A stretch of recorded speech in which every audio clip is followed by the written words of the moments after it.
নমস্কার বন্ধুরা, কেমন আছো তোমরা সবাই? আশা করি সবাই ভালোই আছো। আজ তোমাদের জন্য এনেছি রক্তকালী মাঠের অন্তিম পর্ব নিয়ে। যারা আগের পর্বটি শুনেছো তারা তো জানোই ঘটনাটি কী ঘটেছিল। যারা শোনোনি তাদের জন্য ছোট্ট করে বলে রাখি আগের পর্বে কী ঘটেছিল। সেই সঙ্গে ডেসক্রিপশন বক্সে আগের ঘটনাটির লিঙ্ক দেওয়া থাকবে, তোমরা পারলে একটু শুনে নিও, কারণ বিস্তারিত বর্ণনা তো আর প্রতি পর্বে দেওয়া সম্ভব নয়। যাই হোক, শুরু করা যাক আগে কি ঘটেছিল সেই ঘটনাটি। সায়নের বাবার এক বন্ধুর মুখে সায়ন শোনে হুগলি জেলার এক প্রত্যন্ত গ্রামে এক কালী মন্দিরের কথা। সেই মন্দিরে এককালে নাকি নরবলি হতো। সেই মন্দিরটির পাশ দিয়ে বয়ে যায় একটি খাল এবং মন্দিরটি একটি মাঠের মধ্যিখানে অবস্থিত। সেই মাঠটির নাম রক্তকালীর মাঠ। আর সেই খালটার নাম মরণ খাল।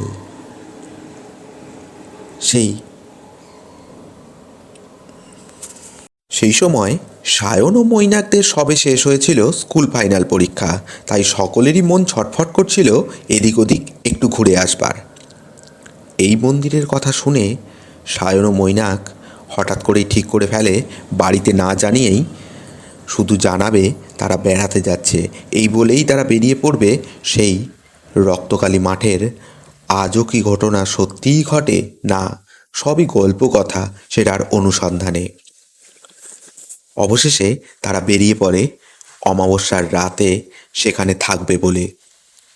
সেখানে পৌঁছে তারা স্টেশনে যখন পৌঁছয় তখন একটি লোকের সঙ্গে তাদের দেখা হয়।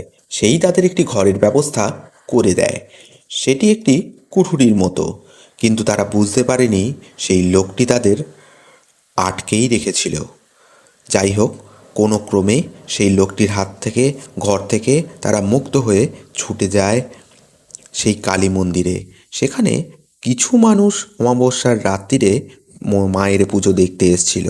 তাদের সঙ্গে তাদের কিছু কথাবার্তাও হয়, কিন্তু তারা তাদের জানায় তারা যেন শীঘ্রই ট্রেন ধরে নিজেদের বাড়ির পথে চলে যায় এবং মন্দিরের পুরোহিতও তাই বলে, না হলে তাদের মহা বিপদ আসন্ন।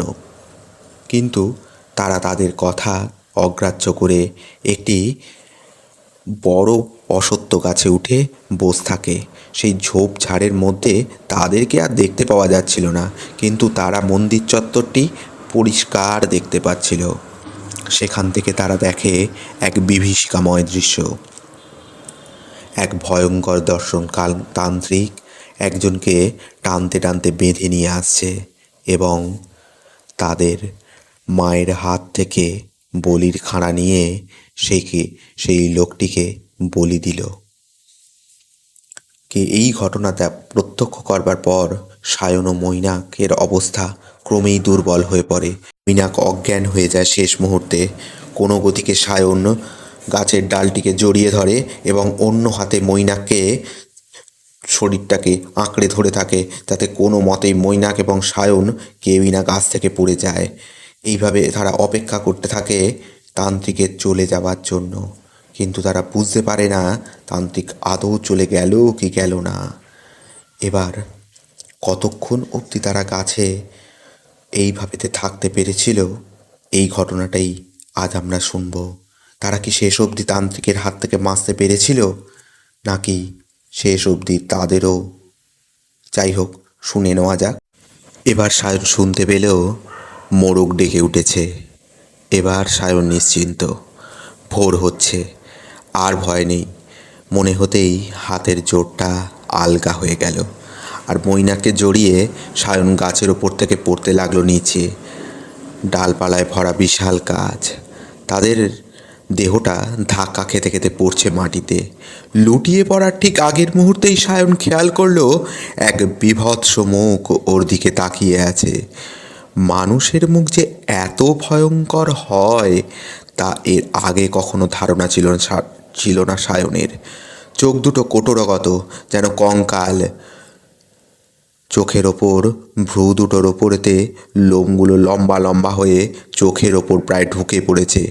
বিশাল হাঁ মুখখানা, আফ্রিকানদের মতন চওড়া ঠোঁট, মূলোর মতো দাঁত, আর তার মধ্যে আবার দুটো কুকুরের মতন সদন্ত, যেন ভ্যাম্পায়ারের মতন চেয়ে আছে তার দিকে। তারপর কি হলো সায়ন আর মনে নেই।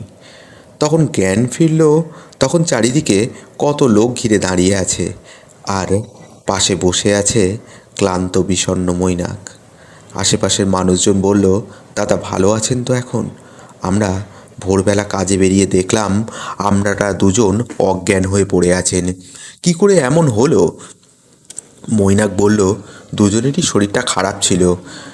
কিছু ভাববেন না, আমরা ঠিক চলে যাব। আজই কলকাতায় ফিরে যাব। আপনারা যান। আপনাদের অসংখ্য ধন্যবাদ আপনাদের সাহায্য করতে এগিয়ে আসবার জন্য। আশেপাশের লোকজন চলে যেতে সায়ন বলল, আমাদের ব্যাগ দুটো পড়ে আছে ওই লোকটার ঘরে, কিন্তু লোকটা তো আর নেই। চল ব্যাগগুলো নিয়ে আসি। মৈনাক বলল, হ্যাঁ তাই চল। ব্যাগে শুধু জামা কাপড় নয়, ওর ভেতরে কিছু টাকা পয়সাও আছে। সরিয়ে ফেলে রেখেছিলাম, দরকার হলে নেব বলে। সায়ন বলল, চল তাহলে, জিনিস দুটো নিয়ে পালাতে হবে।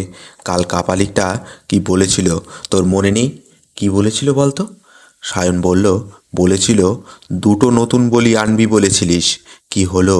ঠিক আছে, যতদিন না নতুন বলি পাওয়া যায় ততদিন তোকেই মায়ের সামনে বলি দেবো, বুঝলি? সায়ন বলল, তাহলে মনে হয় কাপালিক আজ আমাদের খুঁজতে বের হবে। তার আগেই আমাদের পালিয়ে যেতে হবে, এটাই হবে বুদ্ধিমানের কাজ। ওরা কুটুরির দরজার সামনে এলো, চারিদিকে একবার দেখে নিল, তারপর সোজা ঢুকে গেল ঘরের মধ্যে। দুটো ছোট ছোট কাঁধ ব্যাগ তুলে চট করে বেরোতে যাবে, হঠাৎ দুজন ভূত দেখার মতন চিৎকার করে উঠল। তাদের ঠিক সামনে দাঁড়িয়ে আছে কুঠুরির মালিক, যে লোকটাকে ওদের চোখের সামনে এক কোপে কেটে ফেলেছিল কাপালিক।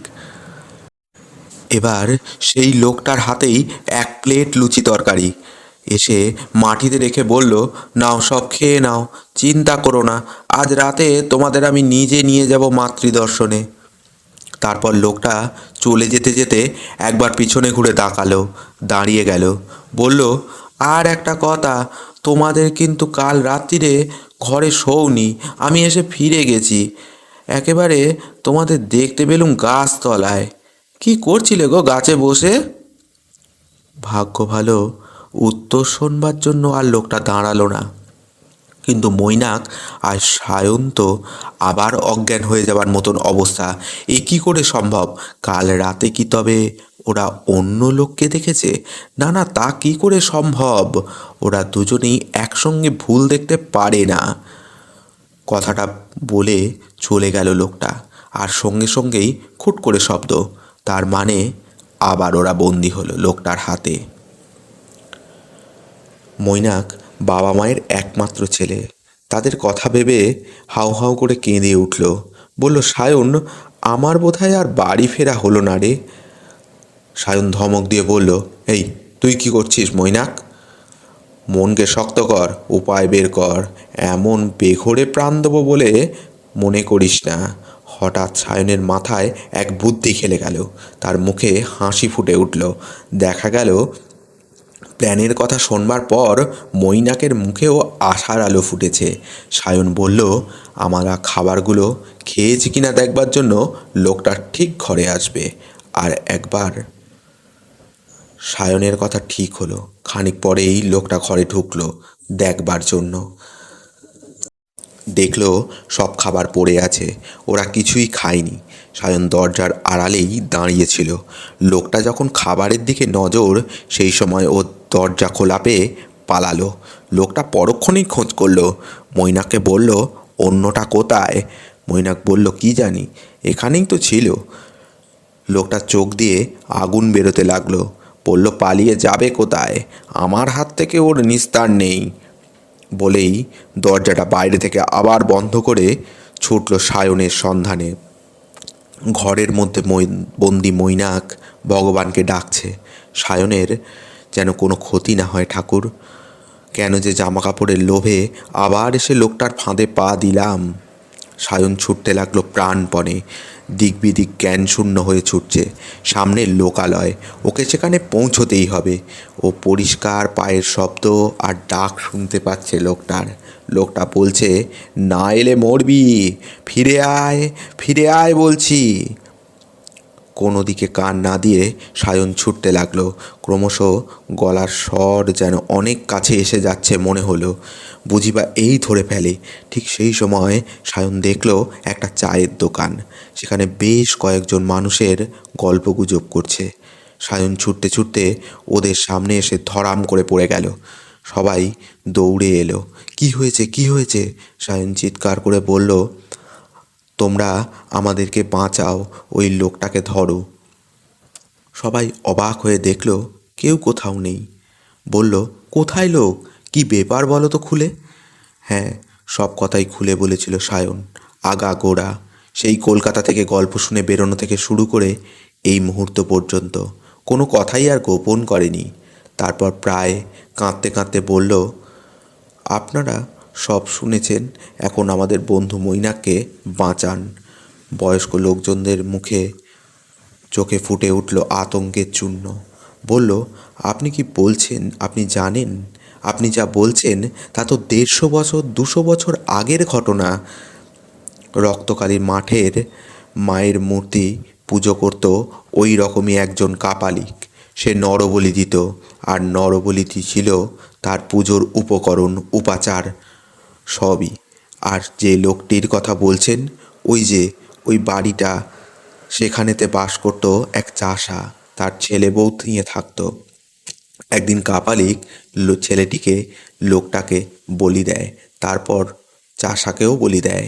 লোকটার বউটা শোকে পাগল হয়ে মরে যায়। লোকে বলে লোকটা নাকি ভূত হয়ে ভিটে পাহারা দেয়, আর নতুন লোক দেখলে টেনে নিয়ে গিয়ে আটকে রাখে। তারপর কি হয় কেউ জানে না, তাদের আর খোঁজও পাওয়া যায় না। তাহলে মৈনাককে বোধহয় এতক্ষণে মেরে ফেলেছে। কি করে মুখ দেখাবো বলুন তো ওর বাবা মায়ের কাছে? হাউ হাউ করে কাঁদতে লাগলো সায়ন। লোকেরা নিজেদের মধ্যে সব বলা বলি করতে লাগলো। তারপর হাতে একটা করে লাঠি নিয়ে চলল। বলল, চলুন তো দেখি গিয়ে কী হয়। ভগবান ছাড়া কেউ রক্ষে করতে পারবে না আপনার বন্ধুকে। হৈ হৈ করে ছুটতে ছুটতে চলে এলো ওরা। কিন্তু কোথায় কি বাড়িঘর চালা, কোথাও কিচ্ছু নেই। কোথায় মৈনাক? তবে কি ওকে মেরে ফেলেছে? চিৎকার করে উঠল সায়ন, মৈনাক, মৈনাক, সারা দে ভাই। হঠাৎ এক গ্রামবাসী বলে উঠল, ওই দেখো তো, ওখানে কে যেন পড়ে আছে। সায়ন ছুটে গিয়ে দেখল মৈনাক আবার জ্ঞান হারিয়েছে। এক ঝোপের মধ্যে পড়ে আছে মৈনাক।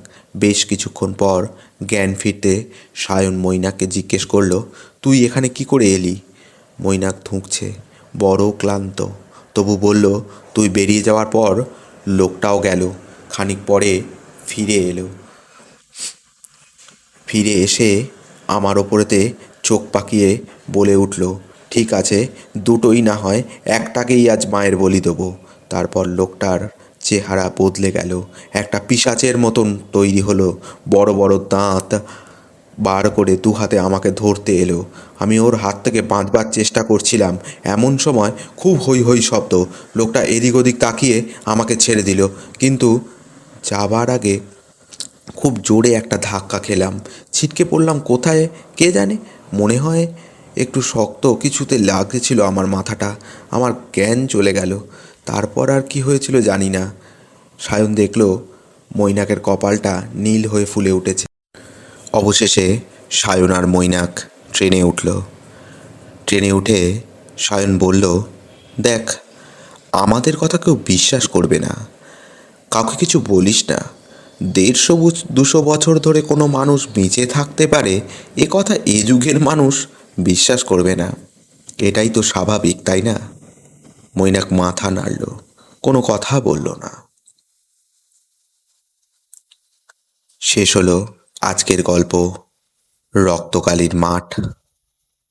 শেষ অবধি শুনে থাকলে জানিও তোমাদের কেমন লাগলো, আর পাশে থাকার অনুরোধ রইল। সাবস্ক্রাইব করো, লাইক দিও, শেয়ার করো। নিজেদের আত্মীয় পরিজনদের সঙ্গে। নমস্কার।